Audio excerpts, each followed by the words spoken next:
Director of DCI, the truth will come out the day you release the people who took Ojwang from his home. Let's start there. Those ones should be in a cell by now.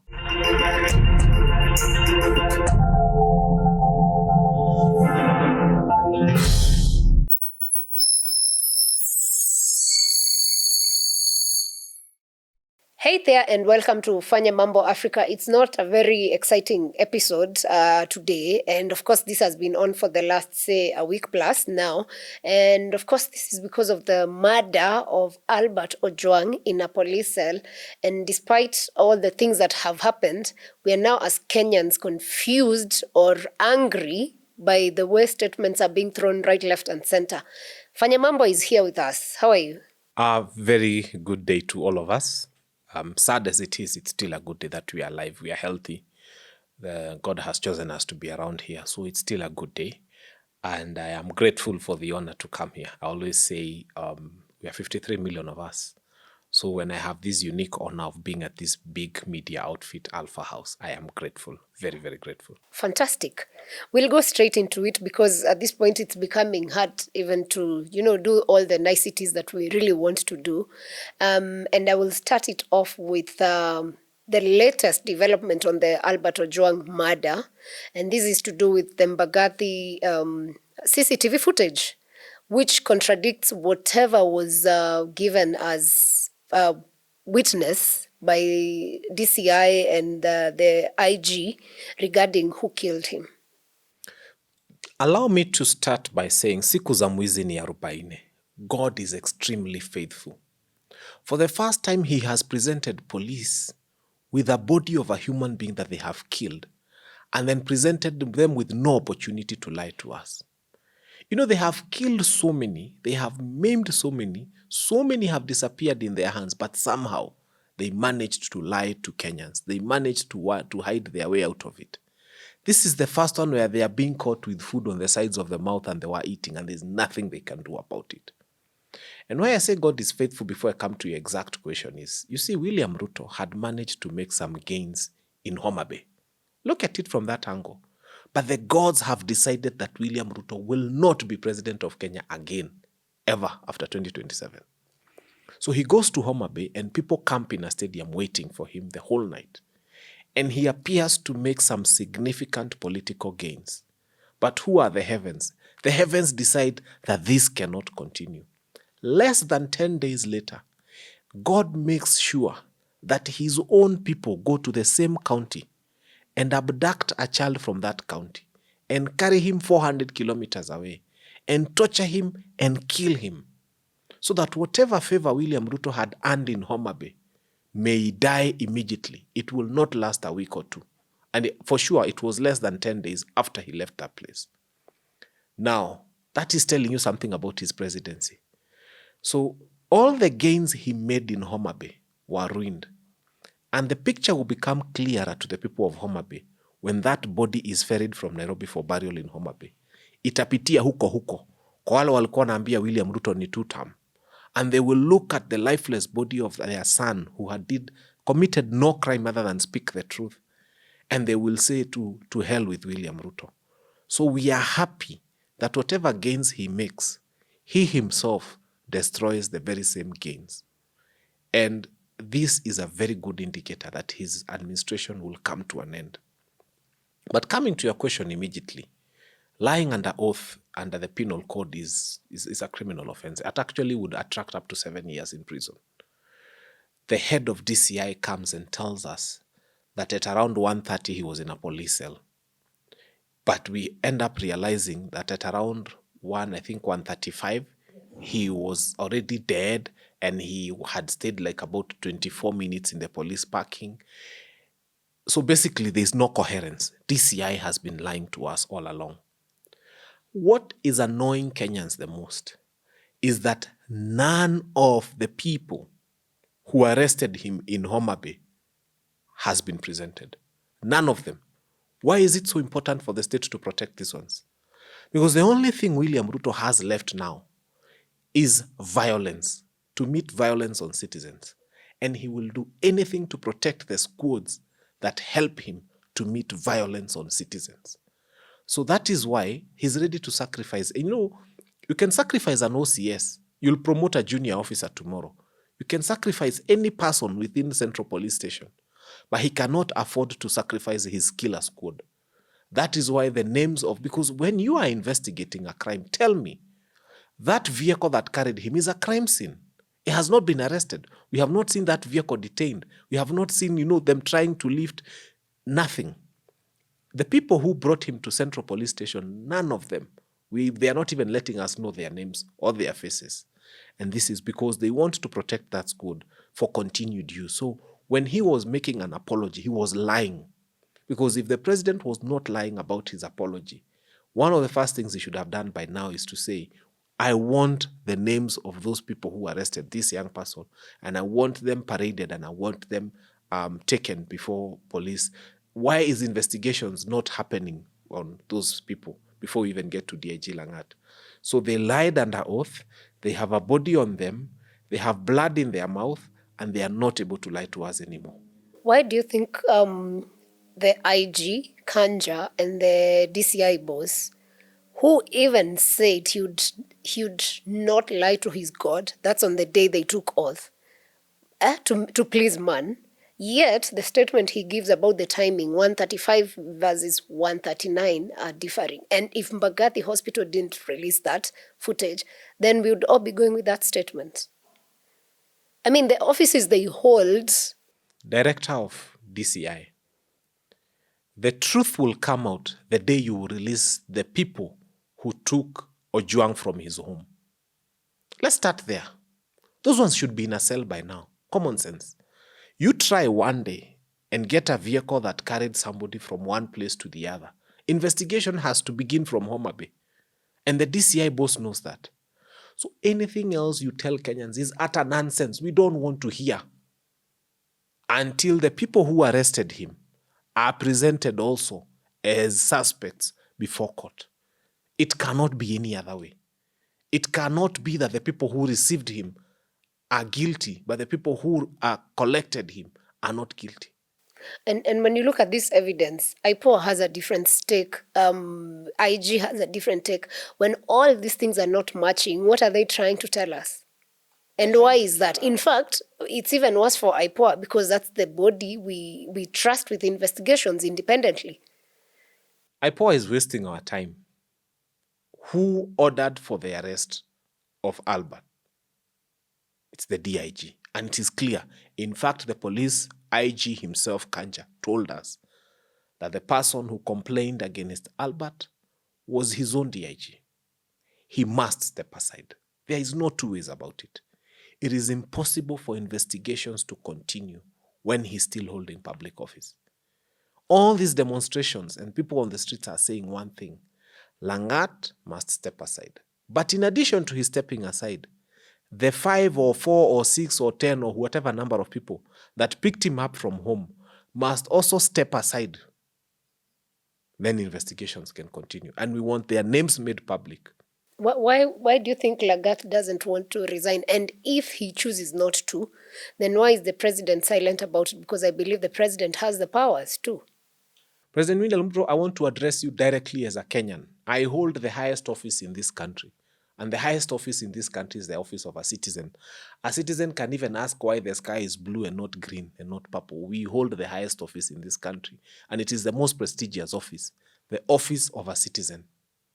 And so when I speak as a holder of the office of a citizen, I want to tell you, Your Excellency, when DCI Kinoti was being fired from office, you spoke so boldly and loudly about it. You even said he's not fit. You said so many unprintable things about Kinoti. Now we want you to use the same energy to speak about Langat. It's that simple. You have shown us a precedent. You have shown us how you deal with people who hold office that you feel should not be holding office. Why don't you use the same energy you used against Kinoti on DIG Langat? Then we shall know. Conveniently, you've chosen to be quiet. Conveniently, you've chosen to give us statements that are written. Come out clearly. Let it be seen to come from your heart. Like it came. Ya Kinoti hata hukusoma script. He spoke and you could tell he's speaking from his heart and mind. Now do with the same energy, speak the same way about DIG Langat and the officers who brought him to Central Police Station. And for me, I feel the chain is complete. The complainant, the officers at the station, and the other who brought him. If you bring all those together, Kenyans will keep quiet. But for as long as there are some who are still occupying office and they were part of that chain, Kenyans are not going to keep quiet. And it goes to tell you something else, Your Excellency. And please tell those people who are kidnapping Kenyans that nobody is too small in this country. This nation has decided that nobody is too small. I thank God nobody knew Njeri before she came up with a website. But by the time they were arraigning her in court, the former Chief Justice Maraga, God bless you, he was in court. Eugene Wamalwa, Kalonzo Musyoka, all the wonderful advocates who went to court to represent Wanjeri without asking for a coin from her.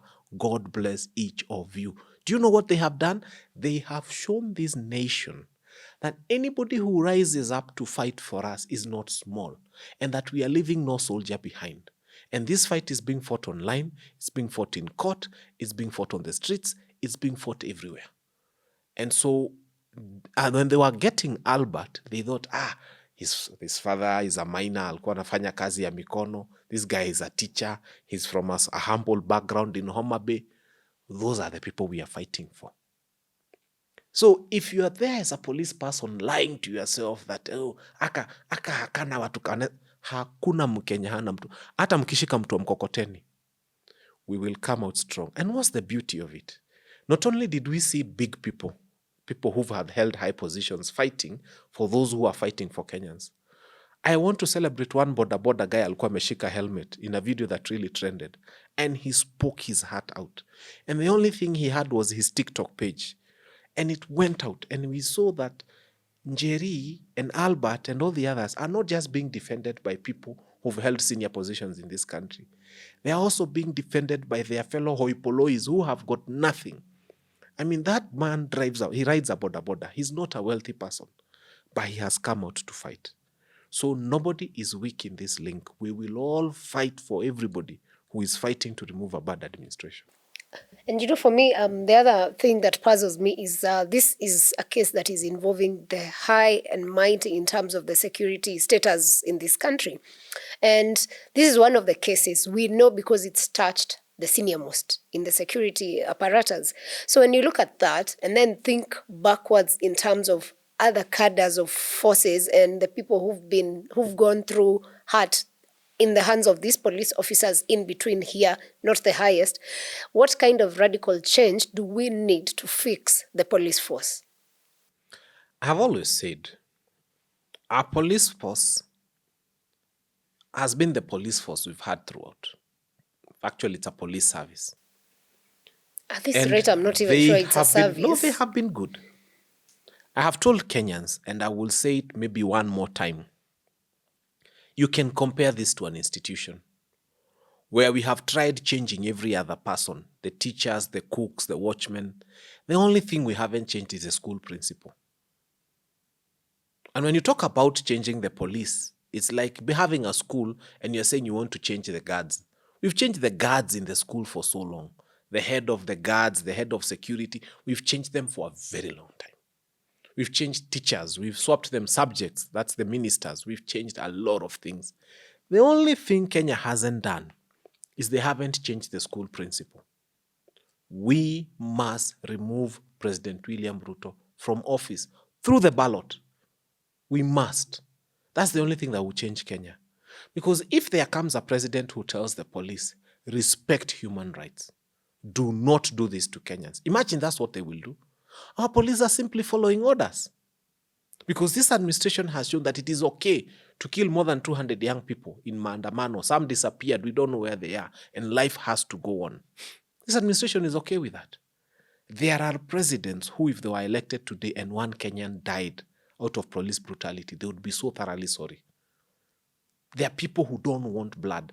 And by the way, we are trying to understand as Kenyans, why is this administration so thirsty for the blood of young people? It's as if the blood of young people is running this administration. Every other time somebody young has to die, they have an insatiable demand and appetite for the blood of young people. This is a question we are asking ourselves. Why is it so important and necessary for this administration that young people must keep dying? What Albert did was something that would have been punished in Homa Bay. He wrote a tweet, it was there, it was clear.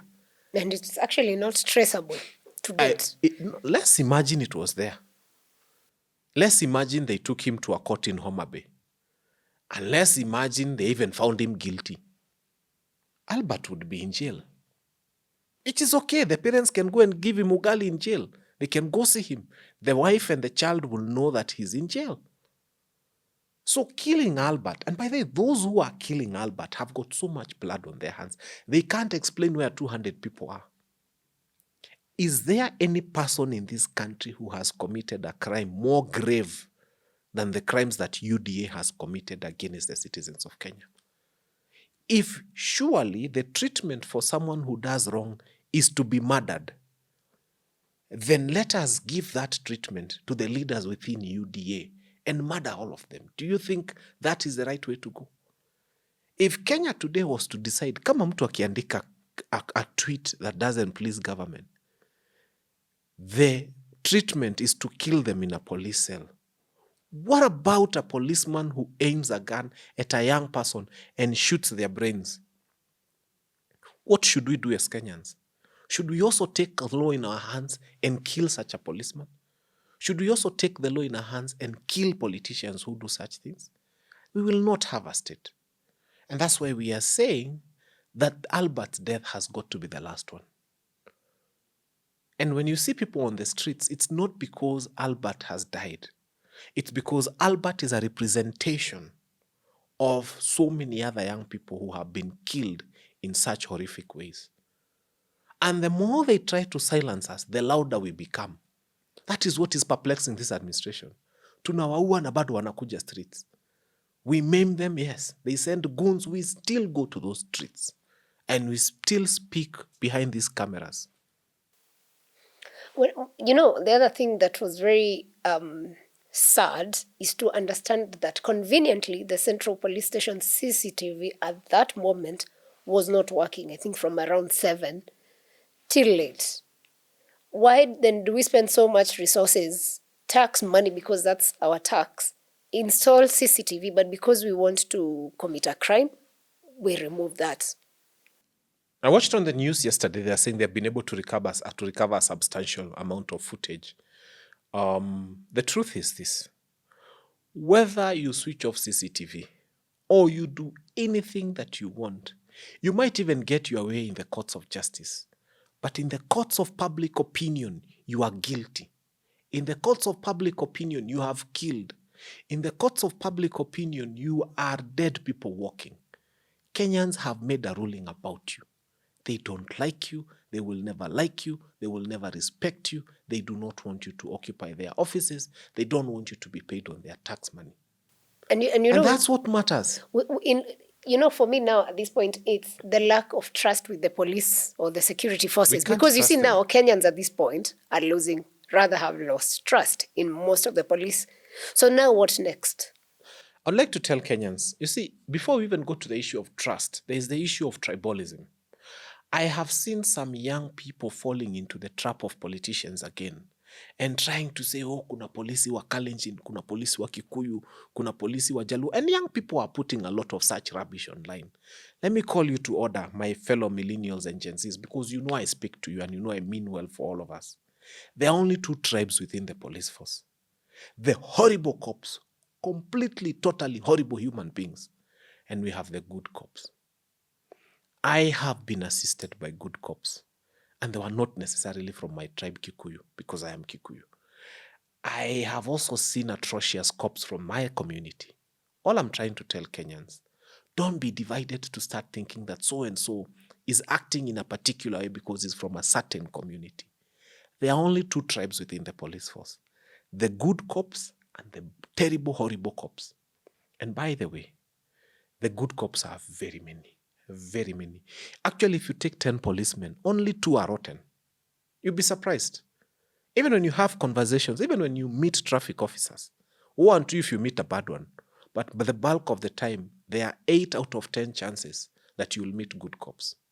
So let us not criminalize all of them. The bulk of them are really big. Uliona kwa maandamano, when people were doing maandamano, they would take water and then they would give to some cops. And then the cops would take water. And when cops saw some people who were injured, they would even assist. So those are the two tribes. And this small percentage of terrible, horrible, I don't have a good word to describe those ones. We can find a way to get rid of them. Our police force is by and large made of very wonderful people. By the way, they are husbands, they are wives to people, they are brothers, they are sisters, they are family people. And when you meet them on a weekend and someone tells you, I work at Central Police Station, you kind of feel like you want to tell him he murdered.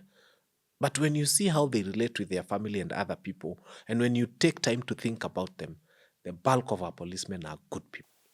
And former Chief Justice Dr. Maraga just released a statement saying, in all this bad cops, good cops affair, the buck stops with the president. Yes. What's now for the president with the police? Of course, we know the expectation that Lagat must resign. That is, of course, not leaving the public arena. But now what next for him in terms of fixing this whole mess?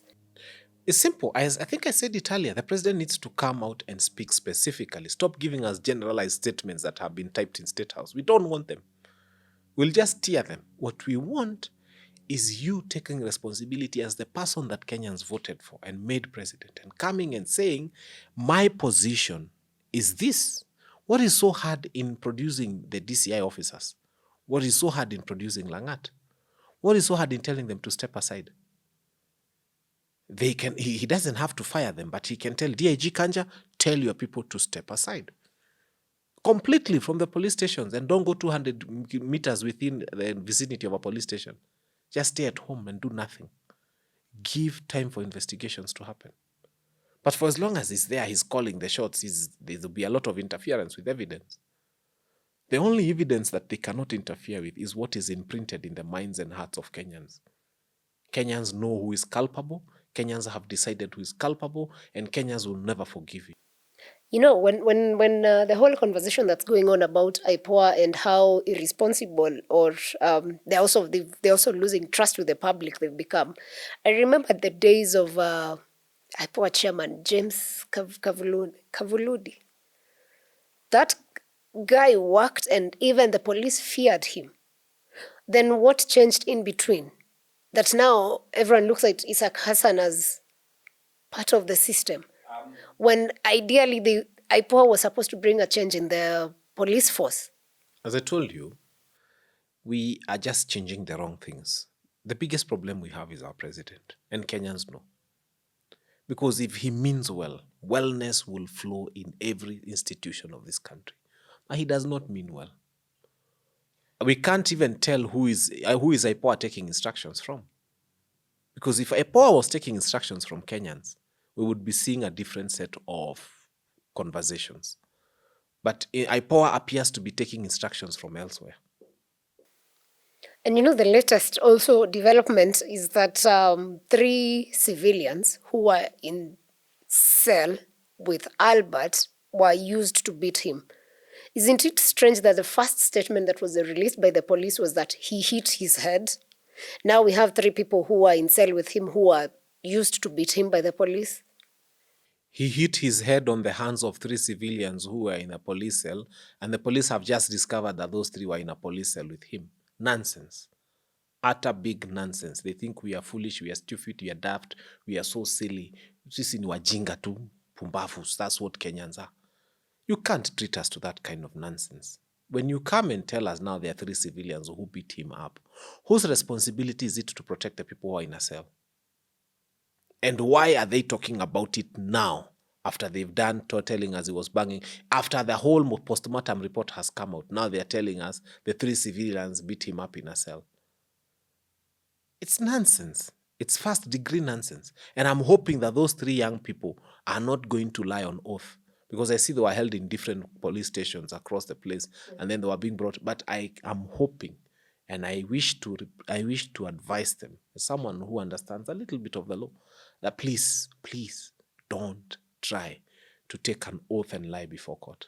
Because once the truth comes out, now that's perjury. You could face up to 7 years in court, in jail.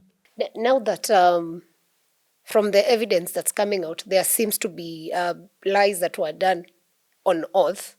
It was, of course, before the Senate and the National Assembly. What next for these two institutions that we entrust? In fact, they're the ones who make the laws. We are thoroughly annoyed because I remember when submissions were being made before that committee, I remember one, Kaluma, telling the media to leave. And we were asking them, what is this that you want to hear from the police that you don't want Kenyans to hear? Because a big part of Kenyans feels that a huge part of that parliament is being used to sanitize and to protect these people. And we are not going to allow that. I thank God for Millie Mabona. She's come out strongly and fiercely, and she has said no to these murders, not to this. But as we speak, there's one more who's died in Homa Bay. Yes. And Millie Mabona has posted on her Facebook page, and she's saying, now we are being treated to the nonsense that he hanged himself. In a police station, who goes with even a belt? Unaambia utoe mshipi, unaambia utoe kiatu moja. So he hanged himself with his wristwatch or what? Unfortunately, they're saying it's with the trouser, which still, before they bring another 3 people and say those are the 3 people who brutalized him. So the people of Homa Bay, I think God is so fair. He's telling you, you made a terrible mistake spending a night in the stadium campaigning for this administration. You made a terrible mistake to imagine that you would vote for this administration. That administration is doing to you what they did to the people of Mount Kenya. They come back and eat their own. You've become their own. So they come for your son, they go murder him in a cell. They pick another one in a cell in Homa Bay and he's dead. And then they tell you he hung himself with his trouser. They have done atrocious things to the people of Mount Kenya. Now they're giving them beans. They sacked their own deputy president that the people of Mount Kenya had voted for and so on. Homa Bay, you cannot support this administration. It doesn't happen, Ishulin. Back to my, what's next for Senate and the National Assembly? Knowing very well they were lied to. I mean, they're also seeing whatever is being paraded. This is the Senate and this is the National Assembly that was passing finance bill against a backdrop. I mean, in fact, one of the reasons why so many young people died, and that's why I'm annoyed when I see some politicians speaking, is because those members of parliament refused to recuse themselves from such proceedings. If I was sitting in parliament and I hear that kind of noise, I would say, wait, I will not stand to be counted as a person participating in a process that is against the will of Kenyans. I would have stepped out. So these people who are now having these conversations and telling us all these things about that parliament, why do we even want to have trust in them? We don't care. Parliament, this is our message to you. We have seen CCTV footage. This is our message to you. We have looked at this story. Our message to you is that Kenyans are not foolish. They've added the dots. We don't care what report you give. Even if you write that this person died on his way, even if you write he was killed by we don't care. Your report is useless. The most important report is the report that we as Kenyans have compiled for ourselves. So Parliament, write your report, give to your speaker. Hiyo ni yenyu na speaker wenyu. Huyo speaker anapitisha finance bills sa zile Wakenya wanakufa. That's your own funny arrangement inside there. You don't represent us. You stopped representing us the day you allowed us to be killed on the streets when you are passing finance bill. We have faith in a few of you and we can name them. The rest of you can go to wherever you want to go to. We don't trust you as Kenyans. And that's a very strong worded message from Kenyans. They are telling parliamentarians, by the way, you stopped representing us a long time ago. Can you imagine a parliamentarian who is walking around the country saying 2-term? That we need to add another term to this administration. Those are people who don't represent their own people. And so Parliament, go write your report, give to your speaker, keep in your Hansard. It's not ours. Our report is Kenyans want to see justice. And justice involves getting the right culprits in jail. And IPOA, I think they were given 4 days, which I think lapses today. So they're expected to table a report or give a statement tomorrow. From the way things have developed between Friday and today, what are your expectations from IPOA? IPOA, if you don't tell us who the right criminals are, even you, we shall dismiss you. Right now, we are not taking baggage as Kenyans. You give us a useless report, we tell you to take it to your house. Go give that useless report to your husband or to your wife. That's your own consumption. You've used our taxpayers' money to give us a useless report. We don't want it. Kenyans are making it very clear. We want the truth. If you tell us the truth, then you become an ally of Kenyans. and Kenyans stand and defend you and fight for you. But if you give us lies, take those lies to your house. So IPOA, you're next after Parliament. We are watching you. Try to sanitize the way Parliament is trying. We shall also give up on you. And last week on Thursday, young people called for demonstrations, which we actually went just to cover and see the demand for justice for Albert, and people showed up. And then tomorrow, which is Tuesday the 17th, they've called for demonstrations again, just to push for the justice of Albert. And the police were not as friendly, because I was there. 2 cars were burned down, and there's a whole issue of having state-sponsored goons by, accusations here and there. Are young people entitled to demo for justice for Albert? And when they demo, are the police not supposed to protect them then? Let me start from admitting that some of us are very stupid. Oh, you government of Kenya, let me just tell you, Kenya, because that's what you think. Wakenya ni wajinga, we are foolish, we are stupid, we are idiots, hatuna akili. That's what you think. Can you imagine 2 cars are torched? They are burnt down within the central business district. And for the first time, nobody comes to claim. Unajua sasa ukimwaga smoky za mtu, smoky kale ka investment ka 50,000. Like they did to some lady the other day. They poured her smoky and her eggs like they were food for dogs. There was a hue and cry. There was someone claiming a smoky machine, if you want to call it a machine. Juu zile za chapati hazijaifika. But there is nobody claiming a whole Toyota 110 worth 350,000 and more. There is nobody claiming that other blue car worth more than 400,000. Nobody has come to claim that their car was burnt down, because we are stupid as Kenyans to believe your nonsense that gari zilichomwa wakati wa maandamano. What do you take us for? If you have chosen to be a foolish leader, don't give up on us and think that we are as foolish. At least hire some intelligent people to help you with your foolishness.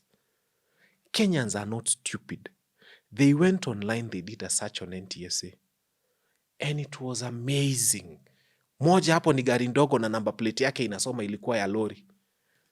That's why those cars have not been claimed.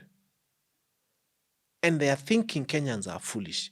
By the way, when Parliament was burnt down during the maandamano, when a fire was lit, unajua mahali fire station iko? And you know where Parliament is.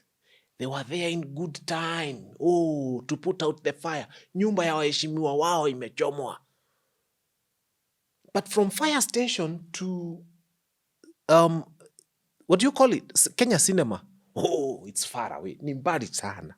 Maandamano ni kali. The protests on 25th were the biggest ever seen in this country. Yet the fire brigade made it in time to put out a fire in Parliament. But the smaller protests about Albert, they are too heavy. Ndio gari ya kanjo yezi fika. It can't get to Kenya Cinema from fire station. It's not possible. Imeshindwa. Haitazima moto. So that those cars could burn. Then they have a story to tell us. We are not foolish. Kenyans are not foolish. By the way, they've sent me to tell you here, they are not foolish. Whoever did that was the foolish one. The Constitution is very clear. Article 47, about the right to picket and the right to demonstrate peacefully and unarmed. We saw police escorting armed goons to go and beat up the unarmed ones. I keep reminding you, we are not foolish.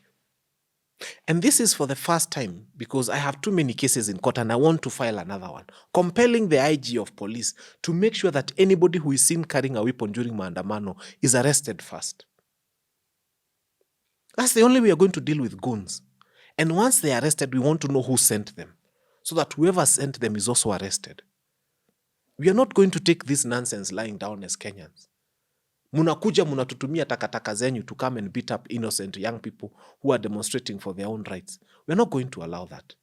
Another thing that happened during the previous maandamano, You remember some goons were sent to go and vandalize the expressway.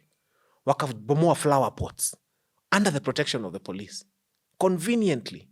And then a budget of 700 million was pronounced ati ya kuripea expressway mahali imeharibiwa because we are foolish in your eyes. Sisi ni wajinga, mmetuangalia mmeona we are so foolish. Now utasikia ujinga fulani ati now they've allocated money to come and rehabilitate Nairobi City because goons waliharibu hizo railings na wakaharibu maua na wakaharibu dustbin. Mujaribu kuweka hiyo budget. Kenyans are watching you. We are not foolish. And why I say Nairobi City County was complicit, and I will say that without fear, they were complicit in having these goons. Wakenya tufanye experiment pamoja. Enda sahi uvunje dustbin ya Kanjo. Wacha kuvunja, mahali imewekwa mwaga karatasi yanguke nje ya dustbin. The city county askaris are so venomous, like snakes. They come to you, they pounce on you. You saw the way they beat up a lady who was carrying smokies. Just her only crime was selling smokies in my eyes. But when it comes to a goon without a shirt kicking a bucket belonging to city council in the name of a dustbin, that must actually, I'm sure must have cost a lot of money. That is where they draw the line. Conveniently, have you noticed askari wa Kanjo conveniently siku ya maandamano hawako? And by the way, try hiyo siku ya maandamano ukuje uuze peremende mahali foi kuuza. Conveniently, those horrible Kanjo askaris will be there to arrest you. Kwa sababu unauza maharagwe mavali huwezi kuuza. But the same Kanjo askaris are not available to protect a Kanjo being kicked by a goon. You are complicit, you council guys, in having the goons coming to beat people. Why is it that with the most ferocious enforcement officers ever seen in this country are county officers? Mpaka kuna wakati walikuwa wanadunga watu visu. But when maandamano comes, the Kanjo askaris are unable to protect Kanjo property. Wewe sahi jaribu to accidentally, when you are driving, you hit a Kanjo item, either a pole or a city lamp or a roundabout. Ile invoice utapewa, and they tow that car and take it to Kanjo parking. Mpaka ulipe hasara ya Kanjo. But there are idiots on our streets demonstrating and destroying their things. And Nairobi City County has not made an arrest. Wewe enda ufanye hawking leo, upotee kesho, watakutafuta watakupata. For hawking. But for demolishing their bin, they lack capacity to get that person. Shame on you, Kanjo. We know you. Kenyans are saying you are complicit in this. Na mpaka sahi, can you imagine a car worth 400,000 has got nobody claiming, nobody crying? Enda sahi umwage tu smoki za mtu, there will be somebody crying. But kuna gari zimechomwa. And up to now, kwa obi hatujambua there's a complainant. We are not stupid. That's what we are trying to tell them. You know, for me, it was interesting. The ex-deputy president was in an interview this morning saying, urging, not even urging, I think he was just stating his thought. And he was saying that now that he knows on 25th of June, people are preparing for another demonstration or protests, that he would advise the young people not to go, not because he doesn't support what they do, but because he knows or has intelligence that the state has sponsored goons to come and harm the young people. When you hear such statements coming from Regadi Gachagua, what do we make of it, and what as young people then should the young people take as advice? Number one, I watched Rigiji and I heard him say those words verbatim. Rigiji said that in his opinion, because of what he has experienced in Kayole, he even mentioned where, and you know, they also attempted at his life in Limuru. Because of the amount of anger and venom he saw in those goons, he felt that very many young people might lose their lives demonstrating for a good cause. But they are demonstrating for a good cause against a government that actually does send horrible goons to come and beat them up. So he was feeling like we are sending our young people out there to fight for us and for their rights as well. But at the same time, we are unable to offer them protection because the state has decided to use goons to meet violence upon our young people.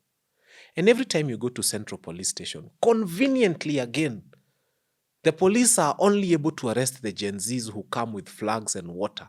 They are not able to, any guy who was carrying a weapon, conveniently the police forget to arrest them. So Rigiji feels that if we send our young people to those streets, what will happen is that these goons will be so hard on them. They'll beat them up, they'll maim them. I think he's doing this as a father, just trying to protect young people. Because this government is so thirsty for blood. And every time young blood is shed, they appear not to have had enough. They still want more shed. So I feel strongly that, and he made it clear that was his opinion. And he felt that, he said he doesn't know what the opinion of other leaders is. I respect his opinion. It is valid because of the reasons he stated. But I also feel that we need to come out more stronger than the goons. And Kenyans are saying, by the way, you goons, because I have to address you, nini yo mnabebanga fimbo na panga? Imagine we all have access to all those things. Mimi Fanya Mambo nikitaka, I would know where to get a rungu. But that's not the reason we are going for maandamano. We are not going there to shed blood. We are not going there to beat one another up. Our common adversary is bad governance, bad leadership at the top. And when you see someone giving you money to go and beat up another young person, that's a horrible human being. That's a creature that should not even exist on the face of the earth. Any creature that calls itself a human being, that has got the audacity to put money together and tell a young person to go and beat up another person, that creature is not a human being. That creature is the existence of a devil taking the form of human life. That literally is Lucifer existing in a suit and tie. And we must call them out for who they are. So if you see a Lucifer with 7 horns, that's a human being who pretends to be a human being, who gives money to young people to go and beat up other young people because of saying that they are being led badly. And to the Lucifers of this country, whoever you are, whoever is funding those Gen Zs, may you never know peace. May your children live to experience the kind of violence that you are meeting on other people's children. May they grow up to experience that violence, meted on them or their children or their children's children.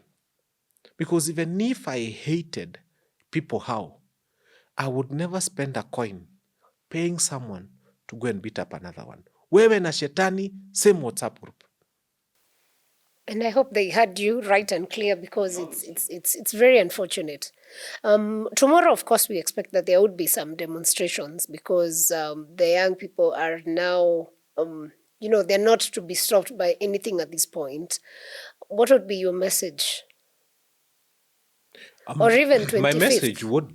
My message would be, if we could, and I say this with a lot of respect, if we could, I think we can hold tomorrow and combine all our energies for 25th. I intend to be on the streets on the 25th. And I'm making it very clear. And the reason I intend to be on the streets on the 25th is because I want to tell this administration that there is more than 200 young people missing, and 1 year later, you've not been able to. Can you imagine an MP is shot, Ongondo Were, may he rest in peace. And within less than 3 days, we have culprits arraigned before court.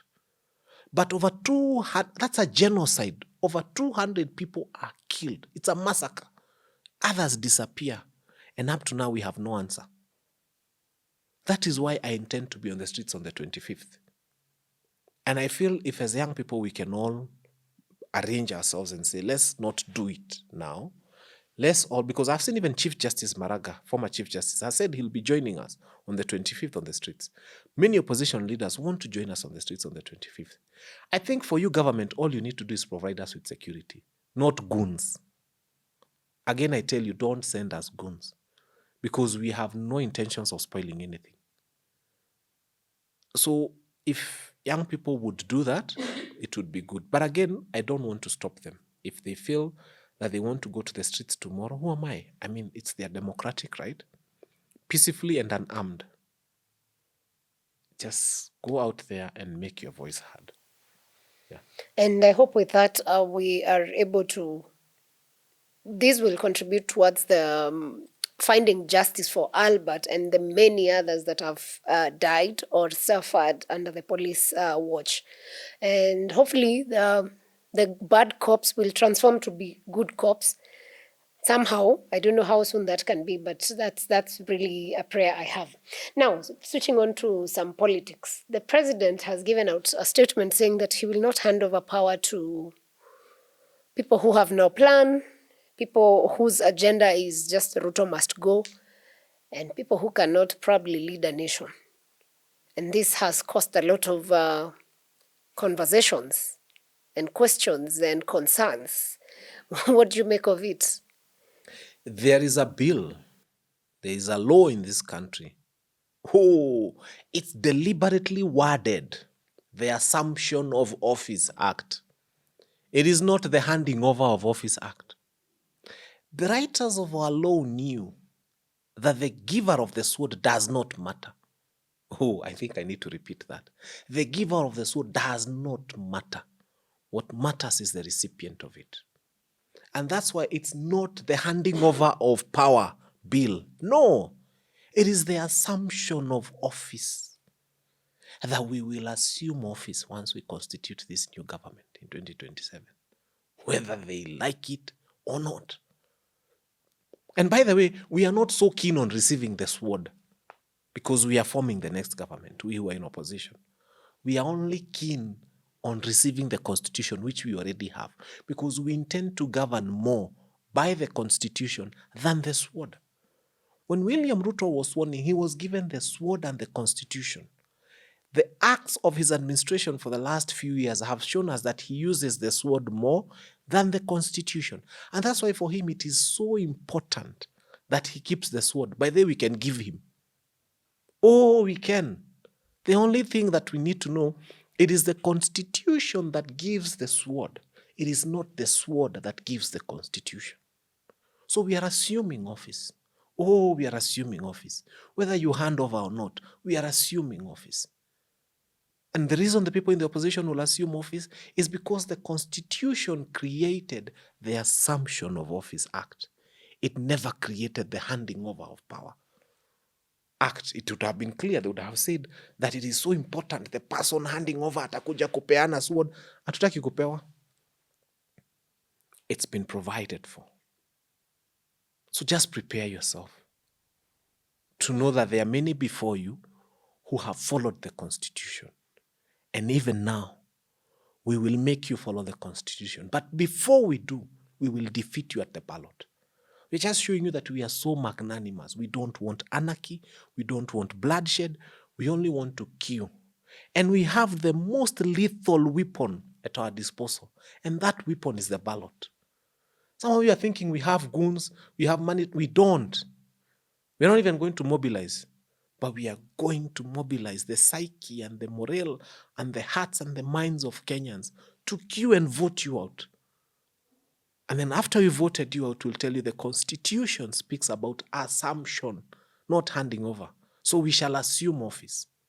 Oh, we promise you we will. And the army, our Kenyan army has been known to be so professional. You will see what will happen at that point in time. The army will insist on following the Constitution. It doesn't matter who will be at the helm of it. The police will insist on following the Constitution. I keep saying, we are 53 million of us. We are governed by the police because we have surrendered ourselves to the state. Otherwise, if we all walked to the nearest police station and decided to just sit there and have tea with them, there is nothing they would do. We are 53 million. If you think of the nearest police station where you live, how many policemen are there? 20. How many are you there around there? 5,000? So if you went there 5,000 and said, we have not come to fight. Actually, we've come to Konameko, tunataka kupika chai tukunywe na nyinyi police. We would contain them there. We are governed by law because we cheerfully submit ourselves to it. We want to be respectable citizens. And we shall, and I have always told Kenyans, I will never be on the record of those who say, let's go into anarchy. No. Never. We have the option, we can, but we are not going to do it. We are going to follow the law. We are going to wait. 2027, God will keep us alive. And Kenyans will vote. And Kenyans will say no. We are only saying no to bad governance. And we wish him a good life. In fact, we wish him to be okay, the president, so that he's there, so that we do the right thing. And then akitoka, that's the other thing people forget. There are people who say akitoka aende jela. No. Mi nataka William Ruto akitoka, Mungu ampatie like another 70 years to just live and observe a nation being governed under the rule of law.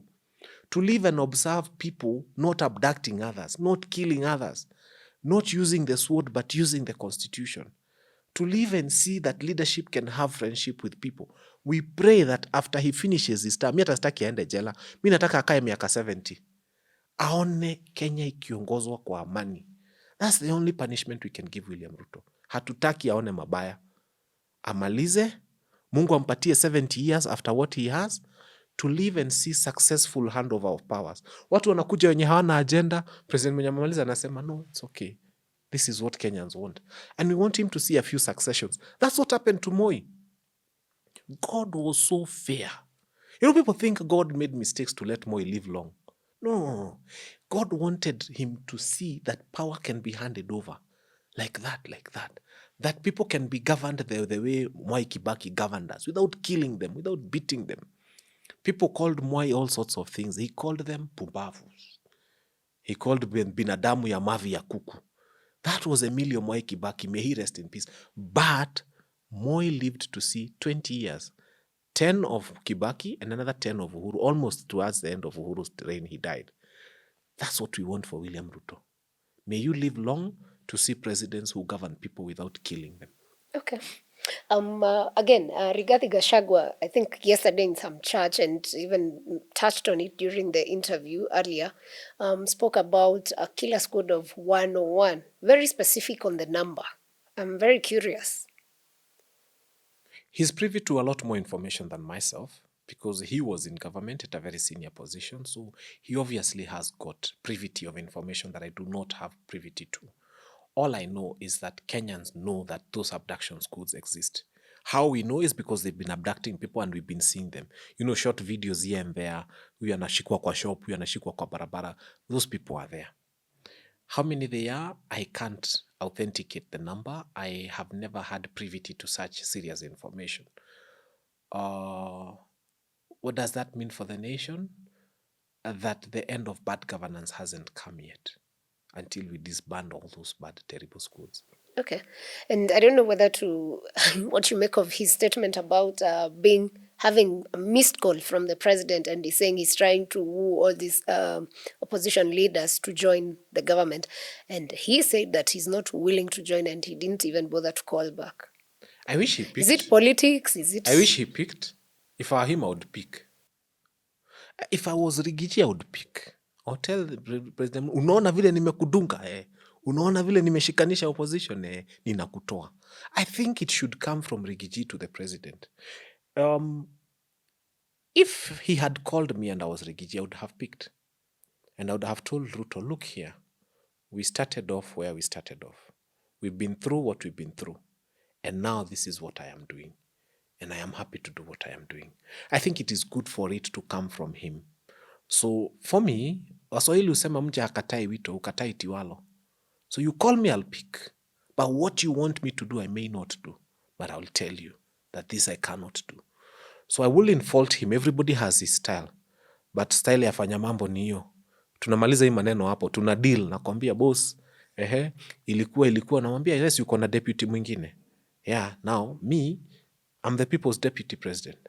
And I'm all over the place. And I have coined cousins. And when you are away, I've coined one term. And when you are away, I've done this and this and this. I have been to Mombasa. They said I can only be elected in Mount Kenya. I have been to Kambani. I am going to all sorts of places. I mean, he should have given him a brief just to tell him, it is me. Maybe unasikia vitu za uongo. It is me. I have done it and I intend to do more. Very interesting. Something I saw earlier is Moses Kuria posted a poster of Jubilee Party, which had the photo of Uhuru and Kuria as Secretary General of the party. What message is he sending to us? I thought he had his own party. He had, I don't know if Chama he Chakazi. Yeah. And it actually has some elected MCAs. It Yes, does have, yes. like in my constituency, there's one elected MCA on his party ticket. So if he wants to abandon his party and join Jubilee, that's awesome. That's interesting. I'm not sure it came from his handle. It is his verified handle. If it is his verified handle, that's interesting. It's a very interesting No, place he's the to president's advisor. be. If he wants to join Jubilee and he's the president's advisor, it's been telling people of something. You know, for the longest time, people were saying Jubilee had been taken over by the president's people. You remember Kanini Kega, Sabina Chege. But right now it's been sent back to President Uhuru Muigai Kenyatta, Emeritus, and Jeremiah Kioni as the SG. If he wants to join Jubilee, I mean, it's within his constitution, right, by the way. He can join any party he wants. He can abandon his party and give some caretakers or even close it and fold it up. I don't know, but I don't know what to make of what he's doing. If you flip the coin, would it be that Jubilee wants to join government? They are entitled to that kind of opinion. If Jubilee wants to join government, it's fine. I left them, by the way. I'm no longer in Jubilee. I left because they were not, that time. So anybody who wants to join government, they can. The people of Homa betrayed. Join. Go ahead. Anybody who wants to join. I have always said that when we fought for these freedoms, when we fought for the freedom of expression, the freedom of, it included the freedom of people to stupidly express stupid ideas. Like somebody who wants to say two-term is a very stupid idea. But I have to defend their right and their freedom to say two-term. In as much as it's a very unpalatable word to me and to some of us. So we were not fighting for the freedom of expression so that only our views can be heard. We were fighting for freedom of expression so that even those people who want to say terrible things, like joining this government, can also do it without being victimized. We shall remain here knowing it's a terrible idea, it's a foolish idea, but they're entitled to it. I mean, everybody must be entitled to an idea, foolish or bright. Yeah. All right. Okay.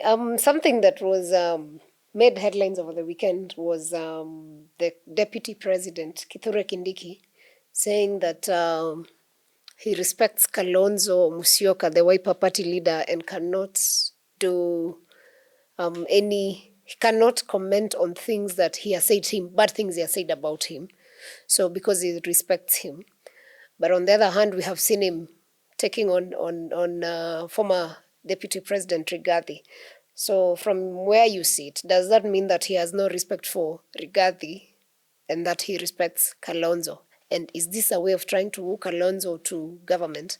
And now that you're part of this big opposition, do you think Kalonzo is this time a watermelon?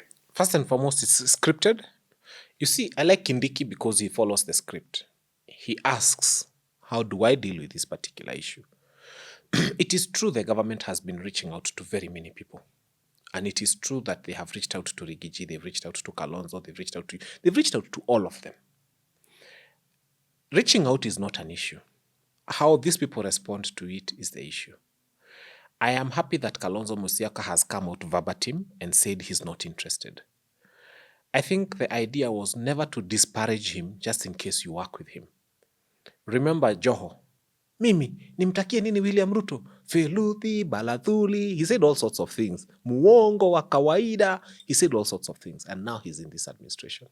So I think what the deputy president was trying to avoid was a situation where he would say bad things about the person of Kalonzo Musyoka and then probably end up working with him. But I think Kalonzo Musyoka has made it clear that he's not interested in working with government. This is politics. We'll have wait and see. I stopped speaking authoritatively for politicians because you never know what's going on, even as we speak right now. But I like to say I celebrate the person of Kalonzo Musyoka because he has said no. I celebrate his decision. And I pray that he never says yes. But I also respect the fact that he has the free will to choose where he wants to go and what he wants to do. That I must respect. Okay. Yeah. Secretary General of ODM, Edwin Sifuna, said in Sambari, somewhere in Nyanza, that is Is it an MOU Yeah. they signed, or Yes. what name did they use?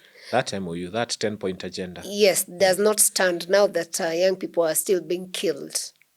And yet, on the other hand, we have CSS who are also part of the ODM party who are saying the opposite. Where does ODM stand, in your opinion? When ODM went into bed with this administration, because they are in bed together, and they're actually trying to make babies, ODM walked into UDA hoping to scuttle UDA from within. UDA walked into ODM believing they can scuttle ODM from within. I think both of them have succeeded. This is the first time that ODM in very many years is speaking on very divided voices. ODM is speaking through Sifuna, ODM is speaking through Aladwa, ODM is speaking through all sorts of people. Chair lady, yeah. ODM is on one side, budget is bad, on the other side, budget is good. On one side, abductions are okay, on the other side, abductions are not okay. So I must congratulate and clap for UDA. They have managed to do something that had not been done in a very long time. They have split ODM, and ODM is confused. ODM is not even aware of what is the right position. If you ask someone who is very junior within the party, like say an MCA elected on ODM, what do you think they will tell you? Sometimes I hear what Alai says and what Aladwa says and what Sakaja says. I mean, Sakaja is also part of ODM nowadays. You listen to them and you can't tell who is where. UDA has also been threatened because from within now, they know that life support, unajua walisema ODM ni life support machine, and it looks like the switch for the life support machine can be switched off anytime. So UDA also has been threatened by ODM, who is in bed with them. So these are two people who are in bed trying to make babies together, but at the same time threatening each other. Each is holding a knife on the back. And they are making babies at the same time, and they are fighting at the same time. It's a terrible place to be. Sometimes you are better off completely and totally out of such a marriage than in such a marriage where one spouse is always holding a knife at the back and the other one ameshika rungu, na anytime hakuna mtu hawezi gonga yule mwingine. It's a bad place to be. Yeah, and then they managed to divide their children. Kuna watoto wa ODM na kuna watoto wa UDA wenye wanaongea different languages. So it's like having a family with 5 children and all of them don't say the same thing, yet they say they will still have the same father and mother. It's a terrible place to be. Terrible place. Very interesting. I mean, Kenyan politics never ceases to amaze me. I think every time there's always people who hold zero principles, but just, swing with the wind, whichever side it takes you. That's what they're doing. So anyway, it's very sad to be experiencing such things when we can't even fix issues of, human rights, justice for Albert. And hopefully by the end of this week, we will have made progress. In my prayer that there'll be progress on that case and that we can find justice for Albert. We need that. Very, very vital for this country. Anyway, what are your closing remarks to Kenyans and anyone else that is watching? I think my closing remarks is very simple. If you are there and you are planning to give money to young people to go and beat up young people who are demonstrating, you are a devil. Stop calling yourself a human being, whoever you are. You are just Lucifer masquerading as a human being. And you shouldn't be allowed to exist. You are just a terrible human being. If you are there and you're a young person and you have decided to offer your life as a living sacrifice to go out there and fight for Albert in the best way you can, we celebrate you, we congratulate you, we thank you. We know it's a sacrifice.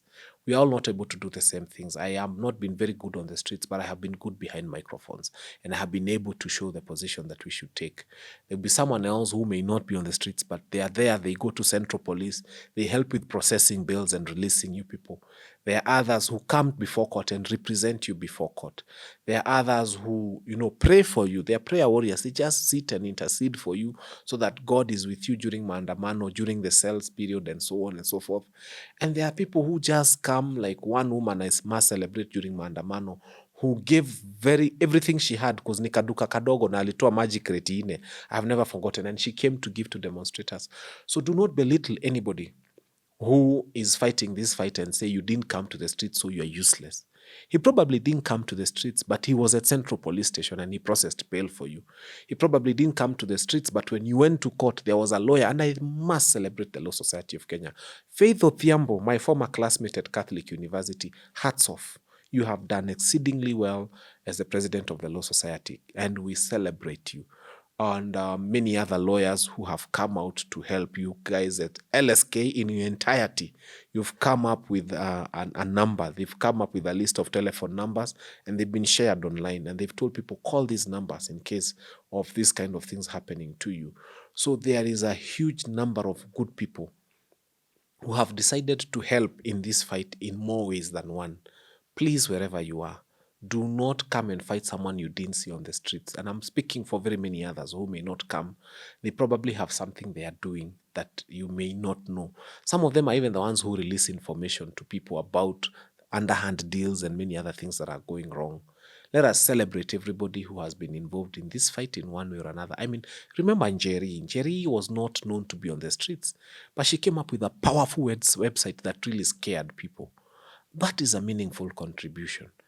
So let us join hands. Let us remember that our common adversary is one. We are not each other's enemies. And let us do the best we can be able to do. Na wewe kama ni goon, shame on you.